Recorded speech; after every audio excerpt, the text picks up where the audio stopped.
আসসালামু আলাইকুম প্রিয় শিক্ষার্থী। উচ্চতর গণিতের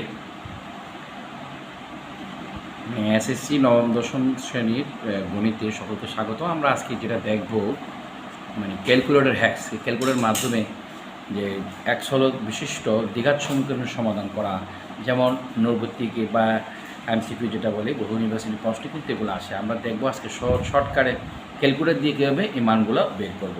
শুরুতে আমরা দেখছি এখানে x square plus b x plus c, এগুলো দ্বিঘাত সমীকরণের বিষয়। তো এই টাইপের আকারের সমীকরণটা আমরা কীভাবে সমাধান করব, তাহলে এই জন্য আমাদেরকে এই ধরনের ক্যালকুলেটর নিতে হবে, বা FX99IES প্লাসও নিতে পারে, তো আরও অন্য ভার্সনও তোমরা নিতে পারো। তো আমরা এখন যেটা দেখব সেটা হচ্ছে 2x square plus 9x plus 9। এই দেখো এটার মতো অনেকটা, এখানে মানে 2 আর কি। তো 9x বা bx যেটা হয়, এবং এটা কনস্ট্যান্ট, সি মানে কনস্ট্যান্ট সংখ্যা, এখানে জন্য। এখন আমরা এই অঙ্কটা যদি আমরা সমাধান করতে যাই, তাহলে আমাদের কি করতে হবে? আমাদের সর্বপ্রথম আমি যদি দেখাই, একটু খেয়াল করো, আমরা মোডে চলে যাব। মোডে গিয়ে আমরা ইকুয়েশনে যাব, 5 দিব। 5 দিলে আমরা ইকুয়েশনে যাচ্ছি। এখন কোন ইকুয়েশনটা আমরা নিব, আমাদের এটার সাথে মিলে এমন কোনো ইকুয়েশন আছে কিনা দেখব। এই যেখানে এক্স স্কোয়ার, তারপর হচ্ছে বিএক্স প্লাস সি আছে না, এটা আমাদের, এটা আছে 3-এ, তা আমরা 3 নিয়েছি, 3 দিয়ে এভাবে আমরা নিলাম। এখন আমাদের কী করতে হবে, আমরা সংখ্যাগুলো বসাবো।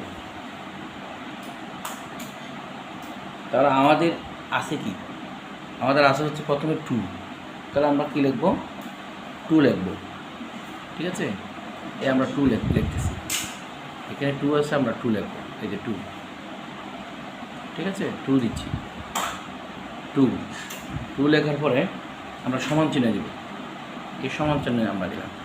এরপরে কী করব, আমাদের আছে 9, এই যে এখানে 9 আছে, 9 দেব। 9 লেখার পরে আমরা সমান চিহ্ন দেব, সমান দিয়ে আবার 9 আছে, এই 9 আমরা দেব। ঠিক আছে, দিয়ে এবার সমান চিহ্ন আমরা দেব। ঠিক আছে, সমান চিহ্ন দিয়েছি না, এরপরে আবার একটা সমান চিহ্ন আমরা দিব। এখানে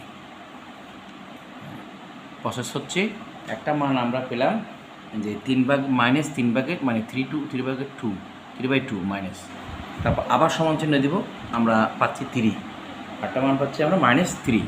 ঠিক আছে, তো প্রিয় শিক্ষার্থী বন্ধু, তোমরা দেখতেই পেয়েছো আমরা আসলে আজ কীভাবে এর সমাধান করেছি। তোমরা হয়তো দেখেছো যে কীভাবে আমরা এটার সমাধান করেছি।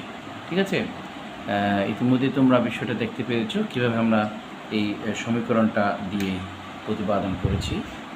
একটু যদি খেয়াল করো, তাহলে ক্যালকুলেটরের সাহায্যে খুবই সহজেই আমরা যে কোনো সংখ্যার মান আমরা বের করতে পারি। তো এই পর্যায়ে তোমরা দেখছো দ্বিঘাত সমীকরণের এই জাতীয় যত সমীকরণ আছে সেটা কিভাবে সমাধান করতে হয় সেটা। পরবর্তী আমরা অন্য আরেকটা সমীকরণ নিয়ে আমরা কথা বলবো। ভালো থাকবা, সুস্থ থাকবা। ভিডিওটা ভালো লেগে থাকলে সকলের মধ্যে শেয়ার করে দিবা। এটা পাবে হচ্ছে আমার এখানে প্লেলিস্টে ক্যালকুলেটর হ্যাক্স, অথবা ক্যালকুলেটরের সাহায্যে যে সমাধান করা যে এটা, ওটা ওখানে পাবে। আসসালামু আলাইকুম।